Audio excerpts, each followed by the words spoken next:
As we bring 2025 to a close, I thought it would be fun to do a roundup of my favorite highlights from the show this year.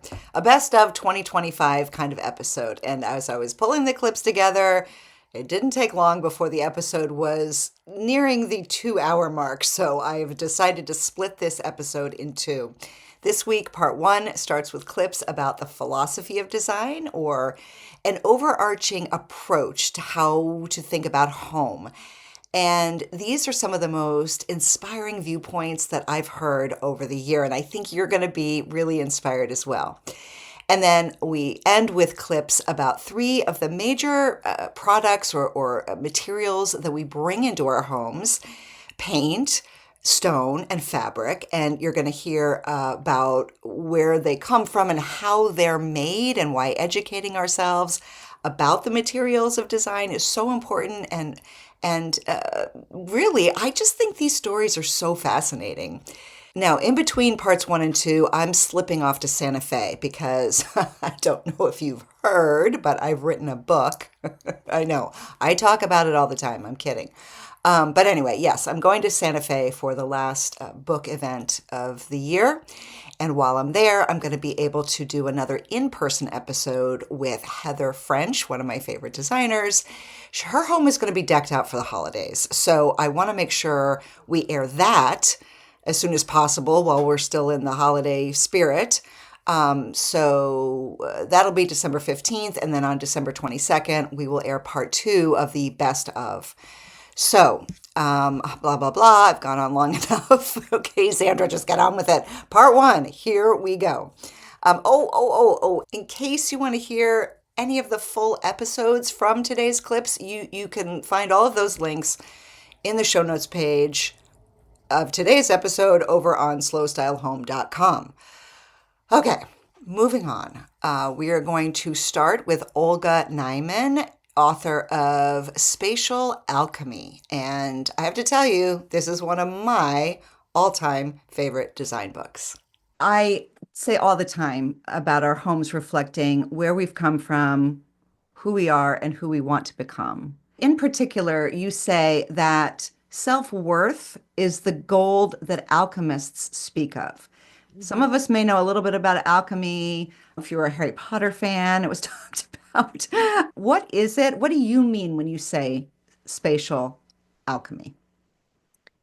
Spatial alchemy is about turning the lead, the commonplace, into the most refined version of itself. We are all constantly in a process of refining ourselves. Life refines us. We can't help but do that.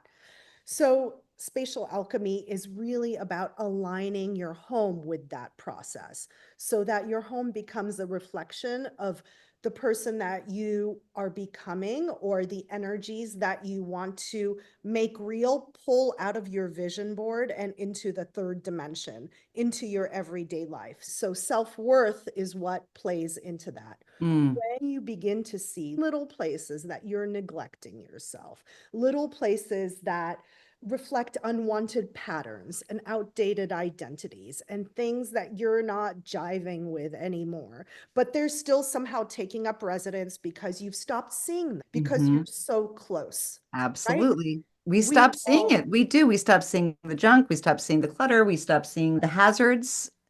Exactly, exactly. And then once you shift it, even in a little spot like a bookshelf, Mm, once you begin to shift it, you realize, oh my God, that feels so much better. yeah, And that is the space of self-worth. You get a dopamine hit and you start building little step by little step. And that's what the process that the book takes you through to the like routines that you do every day, upgrading everything by 10%, having the most beautiful water glass that your budget can afford, and right, seeing how your body responds and your self-worth responds to drinking from that water glass, right, having a beautiful watering can for your plants, and how your body responds and how your psyche and your self-worth responds when you water your plants with that watering can. So right. starting with these small things, and once you begin to clock that conversation. Okay, when I do this, I feel like this. Oh, this thing happened last week when I ran into that person,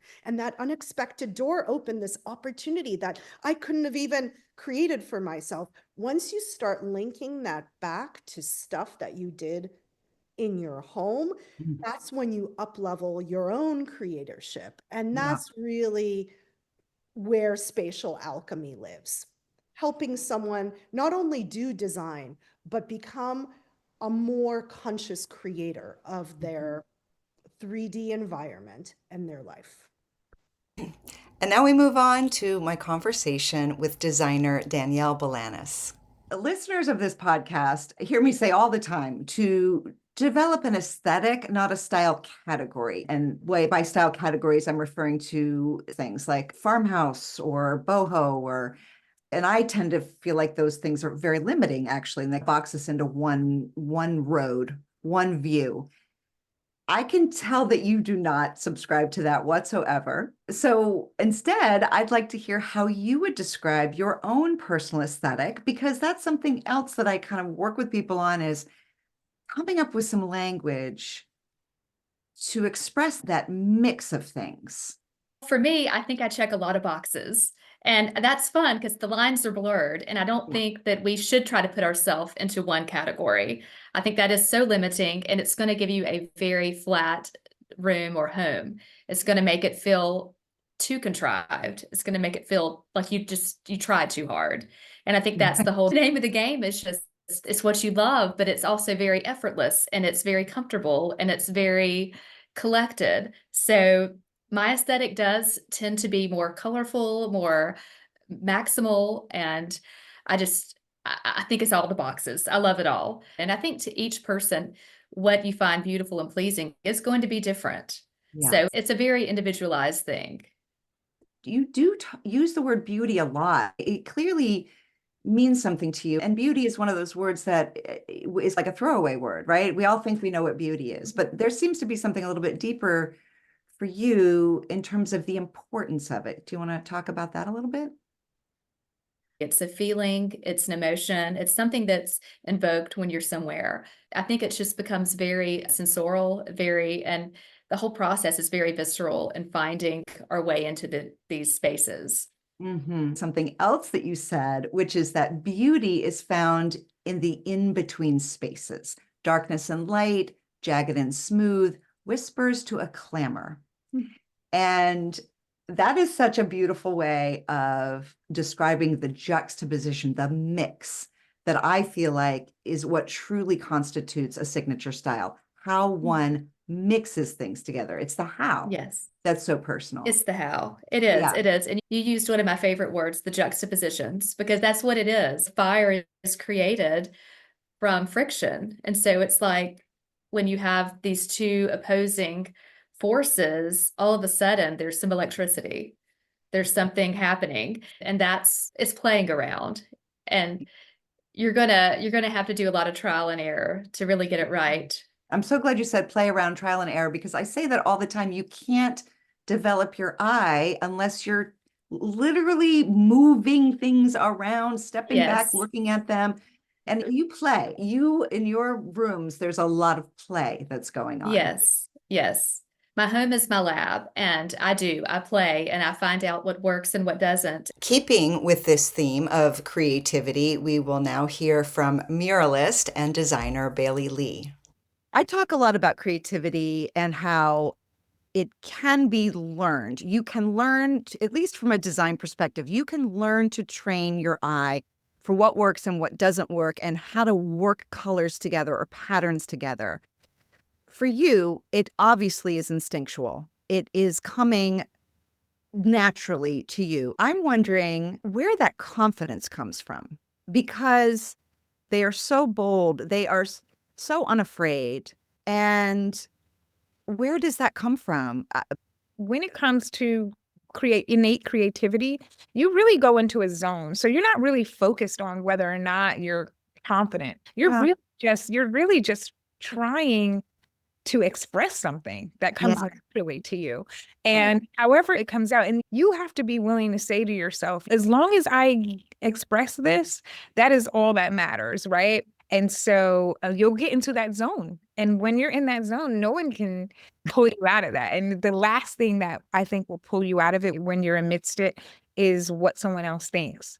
Now, afterwards, I will not deny that once I've done a wall or once I've done a piece of artwork that I have critiqued it myself, I will be my own worst critic at times and Yep. say that this is horrible.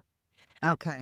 So Yeah. Yeah. I try to tweak it until I ruin it and then have to do it all over. Yep. Yep. Watch that, because I think a lot of times our confidence is limited to what we believe others are going to say about it or feel Right. about it or think about it. And Right. if you just let go of that, I think we'll at least express something unique and beautiful. And we'll Yeah. give it a chance. We'll give it an opportunity to get out there. Mm. I'm just going to jump in for a second and say that one of the best parts of writing a book and doing a book tour is meeting in person some of the designers whom I had only met online previously. And so I'm delighted to say that next up is Natalie Papier, a designer I got to hang out with in Charlotte, North Carolina. And I have her to thank for setting up a wonderful event, not just for me, but for herself as well, because we sort of did a joint book talk. She also had a book come out a couple of years ago called Start with the Art. So here's a little bit of what Natalie had to say the last time I had her on the show. You say, forget about money for a second. Forget about resources. Just what does your heart desire? If sky's the limit, what would you do? Why do you think that's such a good starting place? It's about choosing those moments of high, low. And it doesn't all have to come at once. There is a real gift when you are collecting and then curating. I think a lot of people want something done, all of it, all at once. And it takes away from the fun in finding those real gems. But if Yes. you also have like a big dream in mind, you'll find yourself on the lookout for those things as you're out and about. And you might find something that you thought, oh my gosh, this is great. This is like what I envisioned, but it's way cheaper. Mhm. Snag it. Yeah, or if you're patient and you're like, oh my gosh, it's finally on sale. Now I'm gonna get my dream object or thing or a design element or whatever. And you can afford it because you didn't rush into buying something just to fill the space. Yep. But yeah, I mean, going slow, of course, is the name of the game for me. Me too. But I think that's part of the fun, Yeah, honestly. yeah, I agree. The delightful Roz Byam-Shaw is up next. She's a British journalist and author of many books. The most recent is Perfect English, Small and Beautiful. What I wanted to do with this book was to show that you can still create real beauty, real aesthetic surprise and joy, as well as comfort on a much smaller canvas. And you really can. And a couple of things about that. You also say that it doesn't mean you can't have grand gestures in a small space. You talk about there are some walls that are the whole wall is filled with a tapestry, which you would think of as being in a museum or being in the huge stairwell or Yeah, it works. It works anyway in the small space. it does. Yeah. Does work. Sort of design, not exactly cliche, but it's a known thing. Designers, professional decorators will often say, don't be afraid of going over scale. So Right. don't go under scale, go over scale. Yes. So if you're going to put a light fitting in a room, make it a really big one. Don't be afraid. Go for big scale. Another thing you talk about in the book is that you personally, but also almost everyone that you featured, they're all collectors. It's not that, yes, there are some homes that are a bit more minimalist or modern, perhaps, but every single person is a collector. And talk a little bit about that idea of editing that we started out with. One must edit if one is a collector in a small home. It's absolutely key. And this is Russell Laughlin, the decorator whose house we were talking about earlier. But obviously, when you live in a smaller house, you have to be much more choosy about what you keep and what you don't keep. And what pretty much everyone in this book said to me is that they try to keep to a rule of one thing in, another thing out. Yeah. So it's not that you can't add to your collection, but then you have to take something away as well. Yeah. And everybody said, actually, I don't stick to that all the time, but that's the Say kind that. We don't actually do it. No. Yeah. Yeah. to the extent to which you have to. And actually, there's something very satisfying about upgrading a collection. I agree. So you find something that is even more lovely, and you think maybe then I can let that one go and Exactly. put this Yeah. one there instead. And so it's a constant process of refinement. Next are a few clips that I pulled from my conversation with Whitney English. She had recently written an organizing book. She is also a pattern maker and a designer. I think we have this tendency as a culture and a society to want to jump straight to that it's done feeling. And we sacrifice a lot in the process. And so I wanted to write this book to explore the tension between my love of stuff and my need to organize it. That's what makes you so relatable. You also said in your book, our homes are both mirrors and molders of our inner lives. And I like that. I agree that it is both. So expand on that a little bit. I think that writing about home is an interesting thing because home was not a great place for everyone across the board. Some people had wonderful homes, and some people have had terrible, just horrific home experiences. But one of the things I wanted people to know in the book is that we all have a sense of agency. We all possess the ability to respond to the deck of cards, the hand of cards that we've been dealt. Mm-hmm. I came from a beautiful home that looked perfect on the outside.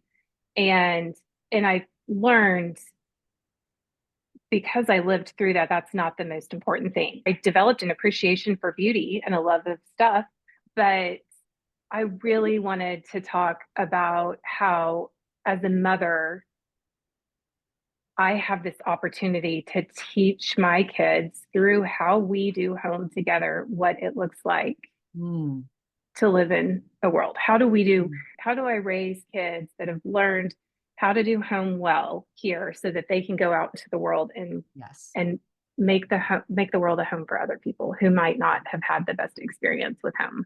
How can we be home for each other? The very beginnings of this podcast 10 years ago was really about elevating our impression of beauty and what beauty meant and why it matters. You took that idea and you applied it to the inside of our homes. Tell us about that. There's a line in a Dostoevsky novel, The Idiot, where he says beauty will save the world. And in some ways, you could make an argument for beauty being the thing that can catch the human heart off guard and really change us if we let it, if we lean into it, if we learn to appreciate it, which I don't think we do as a culture. And I think that's one of the reasons why I do get interested in design. I think wrestling with the tension between form and function as designers, as people who are interested in design. And my dad was an engineer. I love it when something works well. Good function is truly beautiful. Yes. But sometimes I think, and this goes back to just throwing the baby out with the bathwater, we, instead of sitting with that tension and wrestling with the balance between form and function as a society, I feel like we just choose function. Yeah. And when we try to incorporate form as an element of function, it elevates the everyday and the ordinary to something truly sacred, because that's what home is. The second half of this episode is dedicated to clips from interviews with artisans, makers, and sellers. The purpose of all of these interviews was to dig into the knowledge of people who work in the design world, finding out how things are made and where they come from. This is a really important aspect of the podcast and the work I do as a whole, because I'm always encouraging people to follow their curiosity about design by learning about what it takes to create the beautiful things that we bring into our homes. So these clips add another way for us to feel connected to humanity and to the natural world. First up is a bit of my conversation with colorist Francesca Wetzel, founder of Francesca's Paints. She's based in London, although you'll quickly hear that she's Italian when she begins speaking. She makes the most gorgeous lime wash wall paint that's healthy for you and the planet. I want to start with how you make your paints. I mean, most of us have no idea how paint is made. It's sitting in a can on a shelf. We don't know how that happens. So Yeah. can we just start there? Pick one of your favorite colors from your library, or I'll pick one. I'm gonna pick Piggy Pink. Well, limewash, it's really the oldest form of paint known to man, and the lime is a little bit caustic when you activate it with water, but it's a completely natural, traditional paint. And once you have your base, then you add the pigments. With this shocking pink, is actually just made with two pigments, which is magenta and organic red, in enormous quantities. It's a wonderful color, but it's a very expensive color to make because it's so deep that you have to put this enormous amount of pigments to then let it dry for what it is. Okay, so we've got our two pigments. We need a lot of them because this is such an intense color. Yeah, super intense. So you're adding that. You've already got the lime and the water, did you say? Yes, And yes. so, And so it's already liquid. A little bit of linseed oil to keep it as a binder. And that's it. And then you just brush it on. And the beautiful thing about the lime wash is that it's a paint that gives you an effect, but the effect is not created by the man who applies it, but it's created by the paint itself, because it has all to do with the carbonation of the lime. And so it dries like velvet in a very mottled finish. For me, the colors that the lime wash gives you is completely different than any other paint because it's so velvety. It has a texture that no other modern paint really has. And it's natural. It's just completely natural. This is the kind of paint that I have seen all over Italy and France. Absolutely. On the plaster walls, and it almost has movement to it. There's a gravitas to it. There's an age to it. There's there's a depth to it that you're right. The acrylic paint's just much more flat. So tell us a little bit about these pigments. Well, the pigment, first of all, there are organic pigments and inorganic pigments. The inorganic pigment are mineral based. Raw amber is the pigment raw as it is. The burnt amber or burnt sienna is the pigment being put in an oven. Siena, the city of Siena, has been painted with burnt sienna. The burnt, like terracotta, in Italians means cooked earth. So I've been to Siena, and the entire town is this beautiful, rich brown color. It's wonderful. That looks amazing in the light. Yeah, amazing. Yeah, the whole city is like this. Yeah, you're not allowed to paint anything else. You can only paint in that color. That's so Europe. I love it because they care about the history and the culture and they want to preserve it and they don't want but the interesting thing about Italy, actually, that in Italy, you can only paint the external of the houses like Siena or Florence or Rome. You can only use the pigments of the region. Got it. So, like, for instance, I come from Milano and the pigment of the region is yellow ochre. So you cannot go to Siena and paint a house in yellow ochre because they would tell you, sorry, it's just not right. You cannot do it. Gosh. This is so slow style because I just love honoring the place, the sense of place of anywhere, and including apparently what the minerals we take from the earth to create our colors. Absolutely. Are of that place. And it's just so beautiful. Yeah, it is wonderful. It is actually really wonderful. And it is to very much respect the land, the style of the homes, and I want to talk about your color palettes because people often have trouble or they're nervous, I guess, about mixing colors together. So one thing you've done is you've created many, many palettes yeah, where you could just use that one palette and everything's going to work absolutely. together. But Yes, let's look at a few of them. Okay, so this one is called the Himalayas. yes, And yes. tell us a little bit about This the where the inspiration comes yes. from. I just turned 51 and I went to the Himalayas and I did a yoga course on breathing. Okay. And we were in this beautiful, beautiful place next to the Ganges River. Mhm. We were really high up, around about like 3,000 and something meters. And Okay. all of a sudden, in the middle of this brown green scenery, there was this temple that was painted in this pink. Wow. And it was just like divine. Right. And then, obviously, if you go in India, you have to have a lot of turmeric because that is something that you put in your food and they use it for everything. I mean, turmeric, funnily enough, before being used for food, it used to be a dye to put for in clothing. But then they needed so much of it that then they thought, oh, it tastes good. Let's start eating it instead. That's my very stupid theory. And then we were in these mountains and there were monkeys everywhere. Yeah. And it was quite incredible. So, like I thought, let's have a color called monkey tail. And then we used to do a lot of yoga at night.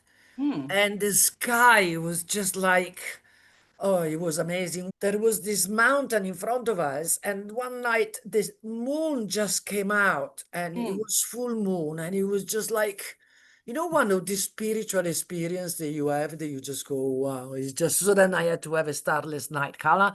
The celebration of the colors, the taste, the nature of India, which I am incredibly fond of. If you just look at Starless Night, which is a black color, and Rudranath Temple.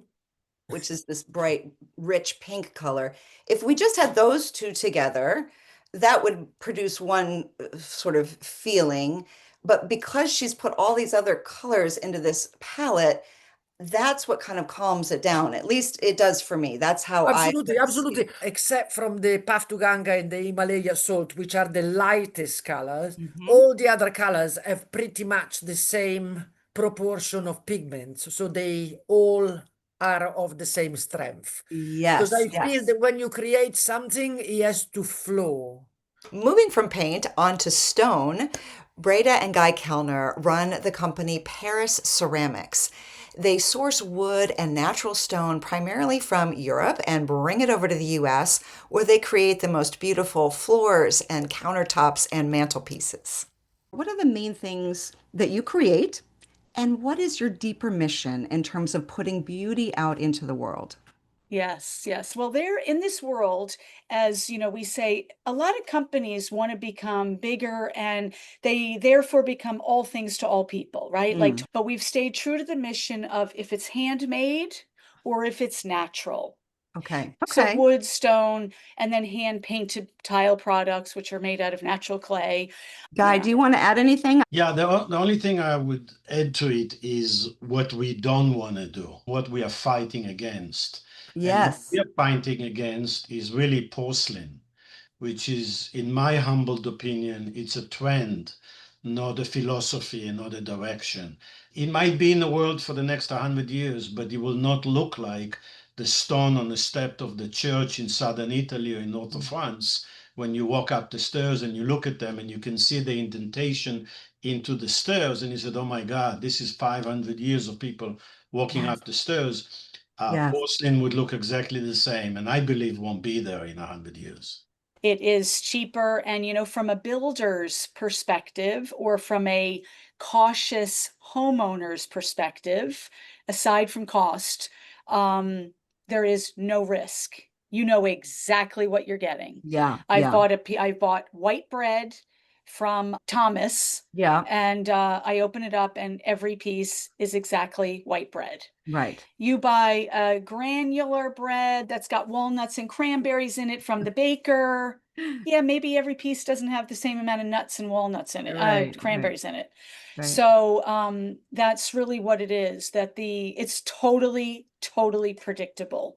So clarify for us, because porcelain, there are uses of like craftspeople make bowls out of porcelain. And is this issue with porcelain specific to tile and flooring? Yes, specifically flooring. Okay. One of the things I love about what you do, and I can't even wrap my head around how you manage to do that, is you salvage materials from old buildings, usually in Europe, which, I mean, environmentally, that's fantastic, but it also means you're saving the culture and the history and all that kind of stuff. How do you do that? Tell us from the beginning, what is that process about? Sure. The ethos is really to practice green practices. Why do we keep taking out of the earth resources when they are available? Natural stone is taking in quarries out of the earth. And these are buildings predominantly in France and in Spain that we go and they are ready to be demolished.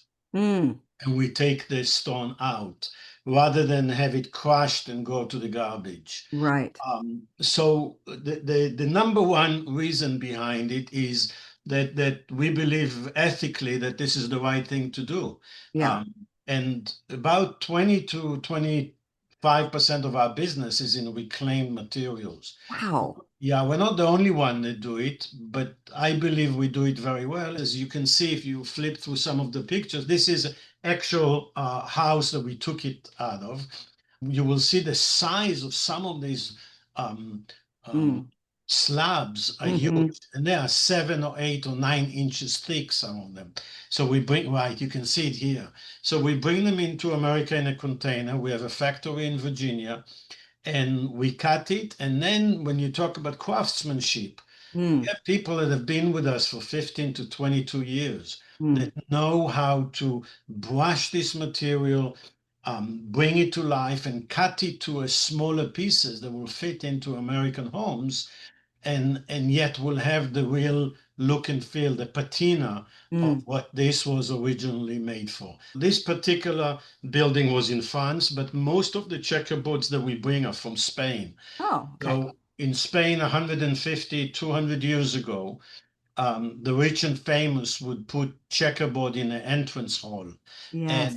And they would do some pretty straightforward installation of checkerboards, but would have extraordinarily marble. And a significant thing about it is that in the back of that material, it's hand chiseled stone. Oh, They didn't have the saws to cut the back. sure. They did cut the front and they polish it and finish it, but it was a waste of their time to cut the back. That's how we know it was old and authentic and handcrafted. Let's dispel a couple of myths about materials because people are kind of afraid of, one of the reasons they want porcelain or they want something that's not porous. They want something that's, I don't know. Free. Yeah. Yeah. So tell us a little bit about that. Sure. People come in to our showrooms and they say, conceptually, I love limestone. They've been on vacation in Europe and it looks amazing. But then they come in and they are intimidated because they've done their own research and they say, oh my gosh, it's high maintenance. I don't want to have high maintenance and I don't want any risk of any, stains, or I don't want to really take care and I don't really want to. But when we really discuss this with them, first of all, there's really nothing like limestone. That's why people still want it. There's nothing like Pierre Frey fabric on your couch, but you still want it. And guess what? I'm sitting on that couch. I might spill, a glass of Coke or red wine or my coffee. We don't put plastic on the couch. You got to live with the beauty. And you do have to maintain. And so, of course, like anything, fabrics, you can, stain proof and stone too.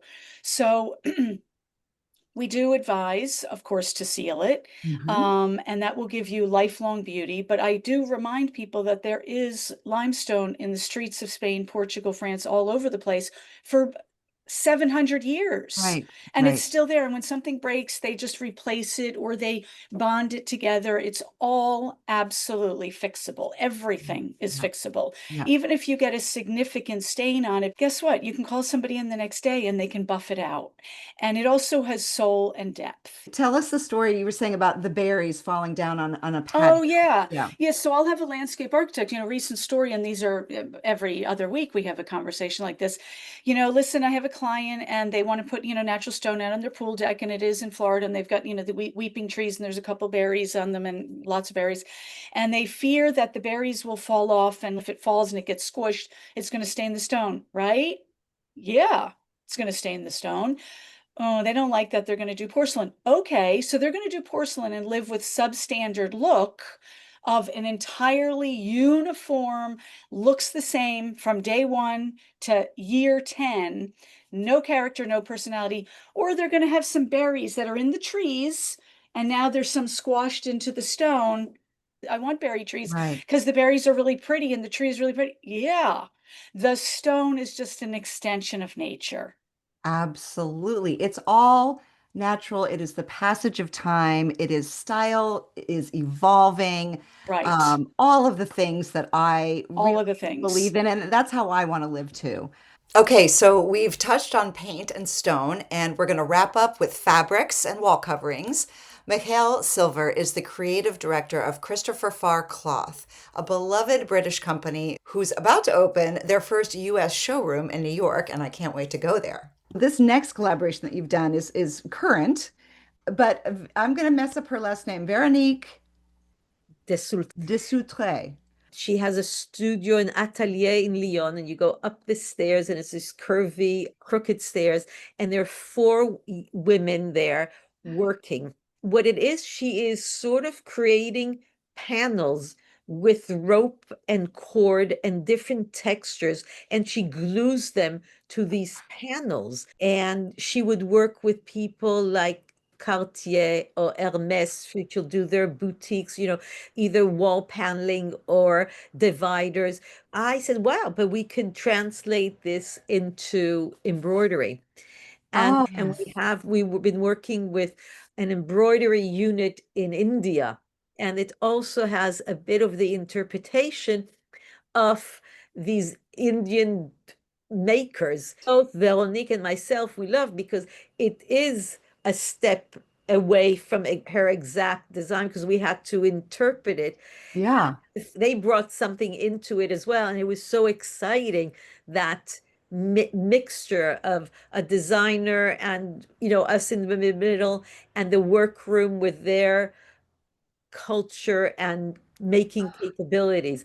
So that was a fascinating collection. So many hands then have touched this, and the human aspect of this work is you really want to touch it or lie on top of it. The napkin is also embroidered, not just the tablecloth.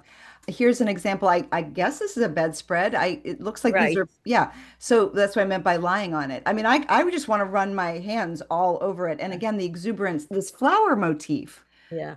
And she called it happy flowers. So it's these very stylized flowers, but there's something so happy. And on the pillow, if you see that, these are fringe. So we took these cords and we put them together, and there's a stitch that goes on the center. And they're so whimsical and fun. Yes. And here are 2 more shots of other patterns. That's Galaxy, which is a print and an embroidery. So it's what I try to do in every collection is learn something new, discover something else, try something that we haven't done, and not repeat the same thing again and again.